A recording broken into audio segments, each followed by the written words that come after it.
ഇന്ന് അനേക മനുഷ്യർ സംസാരിക്കുമ്പോൾ പറയുന്നൊരു കാര്യമാണ്, സമാധാനമില്ല, സുഖമില്ല, സ്വസ്ഥതയില്ല, രാത്രി ഉറക്കമില്ല എന്നൊക്കെ പറയുന്നൊരു വാക്ക് നമുക്ക് കേൾക്കുവാനായിട്ട് സാധിക്കും. പ്രത്യേകിച്ച് സമ്പത്തൊക്കെ ഉണ്ട്, ഇഷ്ടംപോലെ സമ്പത്ത്, സുഖ സൗകര്യമുള്ളവർക്ക് സമാധാനം ഇല്ല, രാത്രിയിൽ ഉറക്കക്കുറവ്, ഇതൊക്കെ പറയുന്നതായിട്ട് നമ്മൾ കേൾക്കുന്നുണ്ട്. ഇന്ന് സമ്പത്തുള്ളവർക്കും ദരിദ്രന്മാർക്കും ഒക്കെ സമാധാനമില്ലാത്തൊരവസ്ഥയിലേക്ക് ലോകം കടന്നു പോവുകയാണ്. അപ്പോൾ എന്താണ് ഇതിന് കാരണം? എങ്ങനെ നമുക്ക് സമാധാനം ലഭിക്കും? ഇത് നമുക്ക് ബൈബിളിൻ്റെ അടിസ്ഥാനത്തിൽ നമ്മൾ പരിശോധിക്കുമ്പോൾ നമുക്ക് വ്യക്തമായിട്ട് കാണുവാനായിട്ട് സാധിക്കും. സഭാപ്രസംഗി പുസ്തകം 7:29 പറയുന്നുണ്ട്, ദൈവം മനുഷ്യനെ നേരുള്ളവനായിട്ട് സൃഷ്ടിച്ചു, അവനോ അനേക സൂത്രങ്ങളെ അന്വേഷിച്ചു വരുന്നു. അപ്പോൾ നേര് വിട്ട് സൂത്രപ്പടികളിലേക്ക് മനുഷ്യൻ തിരിയുന്നു. അവിടെയാണ് മനുഷ്യന് പ്രശ്നം ആരംഭിക്കുന്നത്. അതുകൊണ്ടാണ് വ്യക്തമായിട്ട് ബൈബിൾ വീണ്ടും പറയുന്നുണ്ട്, യെശയ്യാവ് 48:22 പറയുന്നു, ദുഷ്ടന്മാർക്ക് സമാധാനമില്ല. അപ്പോൾ ഇത് രണ്ടും കൂടെ നമ്മൾ നോക്കാം. നമ്മുടെ സൂത്രപ്പണികളെ ദുഷ്ടത ആരംഭിക്കുന്നത് ഹൃദയത്തിൽ, മനസ്സിലാണ്.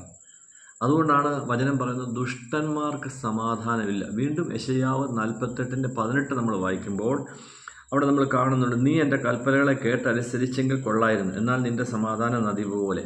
അപ്പം നീ കൽപ്പനകളെ, ദൈവത്തിൻ്റെ പ്രമാണങ്ങളെ, കൽപ്പനകളെ കേട്ട് നീ അനുസരിക്കുന്ന വ്യക്തിയാണെങ്കിൽ നദി പോലെ നിനക്ക് സമാധാനം ഉണ്ടാവും. അങ്ങനെയാണെങ്കിൽ സമാധാനം കിട്ടാൻ ഒരു വഴി എന്താണ്?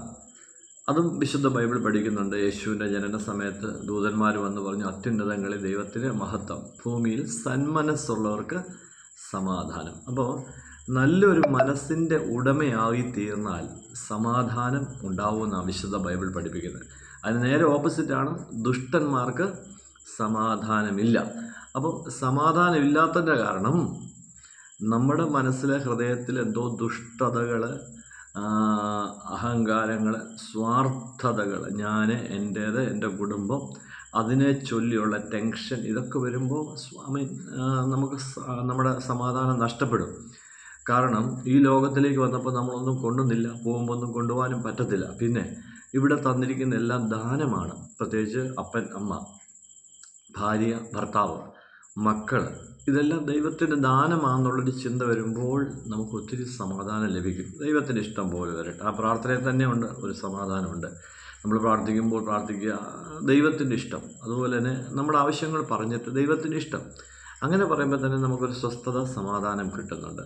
അപ്പോൾ സമാധാനം കിട്ടുവാൻ നല്ലൊരു മനസ്സിൻ്റെ, സന്മനസ്സുള്ളവൻ ഉടമയായി മാറുക, നന്മ ചിന്തിക്കുക, നന്മ പ്രവർത്തിക്കുക, മറ്റുള്ളവർക്ക് ഉപകാരം ചെയ്യുക, പുണ്യപ്രവർത്തി ചെയ്യുക, പ്രാർത്ഥിക്കുക, ഉപവാസം എടുക്കുക, ദൈവത്തോട് ചേർന്നിരിക്കുക, ദൈവത്തെ ആരാധിക്കുക, വചനം വായിക്കുക, പഠിക്കുക. ഇങ്ങനൊരു നല്ല സ്വഭാവത്തിലേക്ക് നമ്മൾ പോകുമ്പോൾ സമാധാനമുള്ള ഒരു ജീവിതം നമുക്ക് ലഭിക്കുന്നതായിട്ട് വിശുദ്ധ ബൈബിൾ പഠിപ്പിക്കുന്നുണ്ട്. അപ്പോൾ നമ്മുടെ ഹൃദയത്തിലെ, മനസ്സിലെ എല്ലാ ദുഷ്ടചിന്തകൾ, അശുദ്ധ ചിന്തകൾ, വെറുപ്പ്, വിദ്വേഷം, വാശി, സ്വാർത്ഥതകൾ, ഞാനെന്ന ഭാവം, അഹങ്കാരം, ഇതെല്ലാം നമ്മൾ എടുത്ത് കളഞ്ഞിട്ട് ശിശുക്കളെ പോലെ ആയിത്തീരുമ്പോൾ സമാധാന നദി പോലെ ഒഴുകും.